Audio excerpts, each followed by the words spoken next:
दोस्तों, कर्मा के पास न कागज है न किताब है, फिर भी सारे जगत का हिसाब है।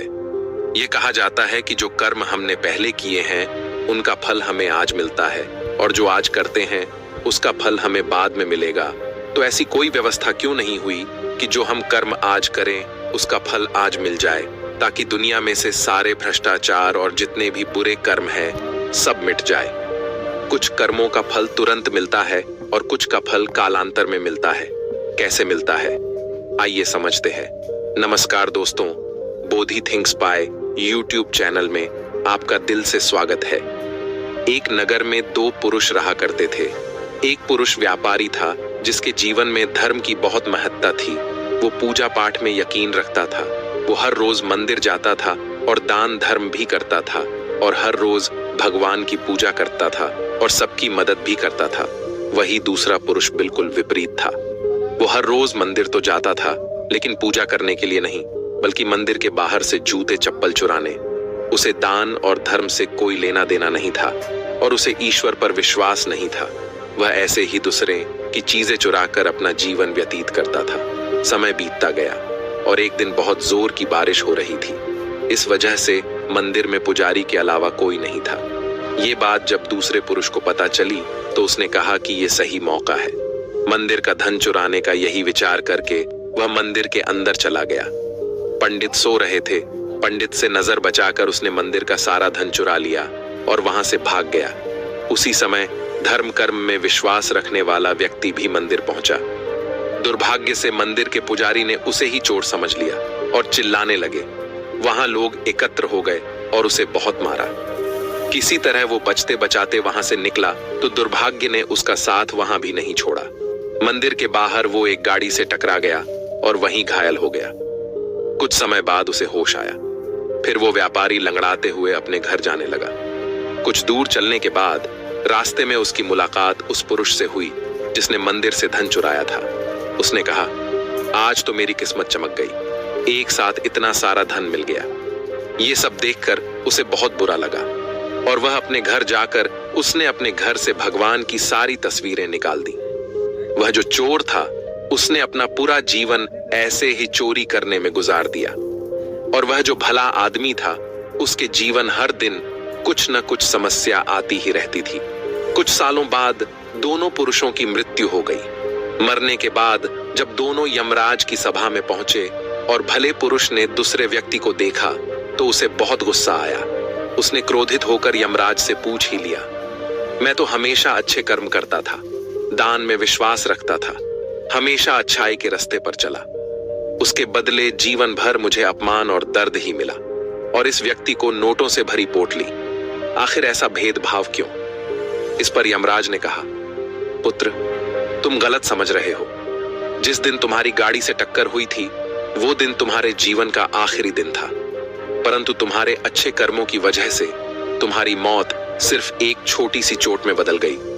तुम इस दुष्ट व्यक्ति के बारे में जानना चाहते हो। दरअसल इसके भाग्य में राजयोग था, मगर इसके कर्मों और अधर्म की वजह से वो सिर्फ एक छोटी सी धन की पोटली में बदल गया। इसके बाद यमराज उस भले व्यक्ति से कहते हैं, पुत्र, क्या अब तुम्हें तुम्हारे सवाल का जवाब मिल गया? ऐसा सोचना कि ईश्वर तुम्हारे कर्मों को नजरअंदाज कर रहे हैं, यह बिल्कुल भी सत्य नहीं है। ईश्वर हमें कब क्या किस रूप में दे रहा है मनुष्य को समझ में नहीं आता है, मगर आप अच्छे कर्म करते रहे तो ईश्वर की कृपा हमेशा बनी रहती है। आप उस फल से भाग नहीं सकते। भागने की कितनी भी कोशिश कर लो, पर वह फल आपको भुगतना ही पड़ेगा। इसके बिना कर्म शांत ही नहीं होता। हम कितने भी अच्छे बुरे कर्म कर ले, उसका फल हमारे साथ ही रहता है, चाहे वह हमें देर से ही मिले, लेकिन मिलता जरूर है। इस कहानी के माध्यम से आप यह समझ जाओगे कि कर्म क्या है। एक राजा था। वह अपने मंत्री के साथ देश का भ्रमण करने निकला था। भ्रमण करते करते राजा और मंत्री एक बाजार में पहुंच गए। उस बाजार में राजा का ध्यान एक दुकानदार के ऊपर गया। उस दुकानदार को देखते ही राजा के मन में न जाने क्यों यह विचार आया कि मैं इस दुकानदार को कल फांसी की सजा दे दूं। ये बात राजा ने अपनी मंत्री को बताया। मंत्री कुछ बोले उससे पहले राजा उस दुकानदार के दुकान के सामने से आगे निकल चुके थे और दूसरी बातें करने लगे। मंत्री बहुत ही चिंतित हो गया। ये बात समझ नहीं पा रहा था कि दुकानदार की गलती क्या है। दुकानदार से बिना कुछ बात किए, बिना कुछ सोचे समझे महाराज ऐसा फैसला लेने के बारे में क्यों सोच रहे हैं। राजा और मंत्री भ्रमण करने के बाद राज दरबार वापस चले गए। मंत्री को रात भर नींद नहीं आई। सुबह जागने के बाद मंत्री एक साधारण प्रजा का रूप बनाकर उस दुकानदार के पास गया और उस दुकानदार से पूछा, तुम क्या बेचते हो? दुकानदार ने जवाब दिया, मैं चंदन की लकड़ी बेचता हूं। फिर मंत्री आसपास के लोगों से दुकानदार के बारे में पूछना शुरू किया। सबने जवाब दिया कि दुकानदार किसी से बोलता नहीं है, हमेशा दुखी रहता है। मंत्री को बात समझ में आ गई। मंत्री फिर वापस दुकानदार के पास गया और उस दुकानदार से पूछा, तुम दुखी क्यों रहते हो? दुकानदार ने बताया, मैं दुखी इसलिए रहता हूं क्योंकि मेरे दुकान पर लोग आते हैं, चंदन की लकड़ियां सूंघते हैं और बोलते हैं, बहुत ही सुंदर है, बहुत ही अच्छी महक है, लेकिन कोई खरीदा नहीं है, इसलिए मैं बहुत दुखी रहता हूं। मंत्री दुकानदार की बात सुनकर खुद भी भावुक हो गया। दुकानदार ने मंत्री से कहा, कोई भी दुकानदार दुखी क्यों ना हो, अगर उसके दुकान का कोई भी सामान खरीदा ना जाए, जबकि सामान में कोई कमी ना हो। मंत्री सोचने लगा कि यह दुकानदार अपने दुखों के वजह से इतना दुखी रहता है, परंतु राजा इस दुकानदार को फांसी पर क्यों लटकाना चाहते हैं। अर्थात राजा के मन में आए हुए विचार का उत्तर अभी तक मंत्री को नहीं मिला था।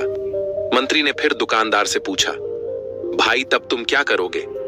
अगर तुम्हारे दुकान की सारी चंदन की लकड़ियां ऐसे ही रखी कि रखी रह जाएंगी?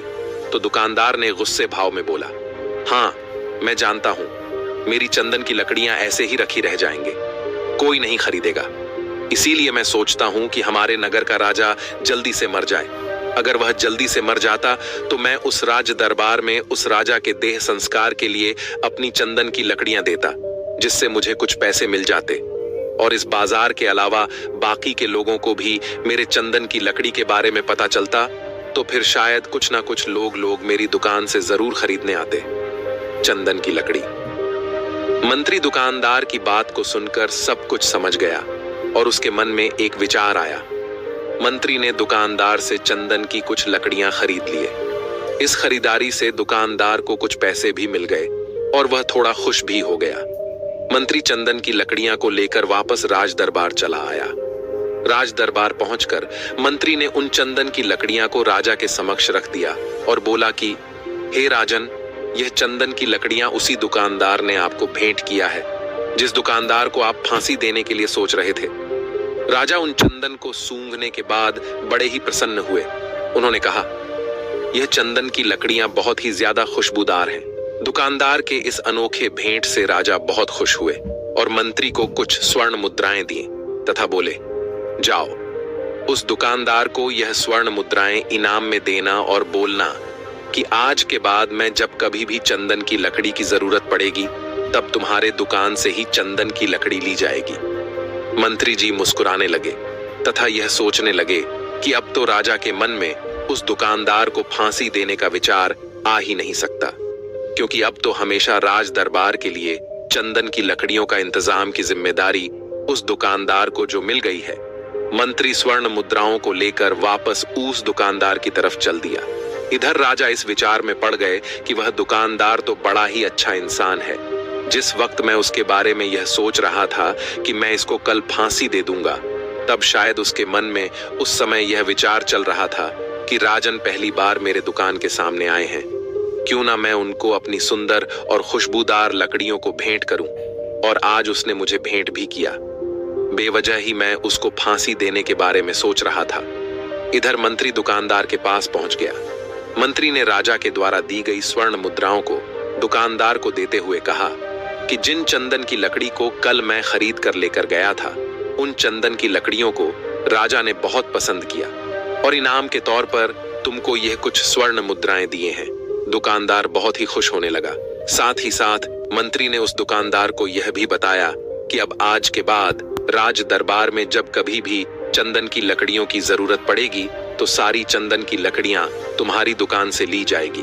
दुकानदार मंत्री की बात सुनकर बहुत ही खुश हो गया और मंत्री ने दुकानदार से पूछा, क्यों भाई, तुम तो राजा के बारे में इतना बुरा भला सोचते थे, लेकिन देखो राजा तुम्हारी कितनी चिंता करते हैं, राजा कितने अच्छे हैं।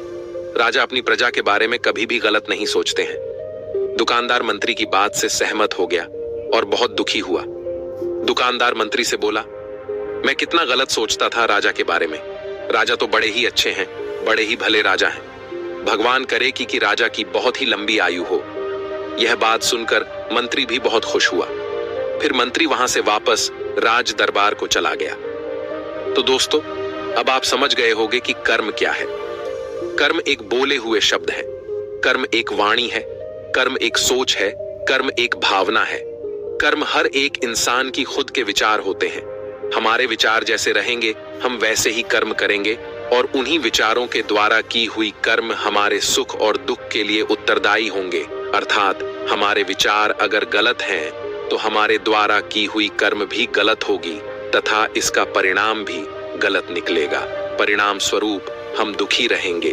अगर हमारे विचार सही रहेंगे तो हम सही कर्म करेंगे, सही कर्म करेंगे तो फिर सही फल मिलेगा, जिससे हम सुखी रहेंगे। दोस्तों, इस कहानी से हमने यह सीखा कि अगर हमारे विचार सही रहेंगे, निष्पाप रहेंगे, तो उन्हीं निष्पाप और सही सोच की वजह से लिया गया हर फैसला सही होगा। जब सही फैसला लेंगे तब वह हमारे द्वारा की हुई सही कर्म होंगे। जब सही कर्म होंगे तो सही परिणाम मिलेगा, जिसके वजह से हम सुखी रहेंगे, हम खुश रहेंगे।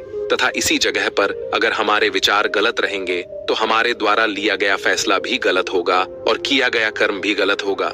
तो दोस्तों, कैसी लगी आपको ये कहानी? आप हमें कमेंट सेक्शन में जरूर बताना, और अच्छी लगी हो तो इस चैनल को सब्सक्राइब जरूर कर लेना। तो चलिए मिलते हैं ऐसी ही कोई नई कहानी में। तब तक के लिए अपना ख्याल रखें। धन्यवाद और नमो बुद्ध।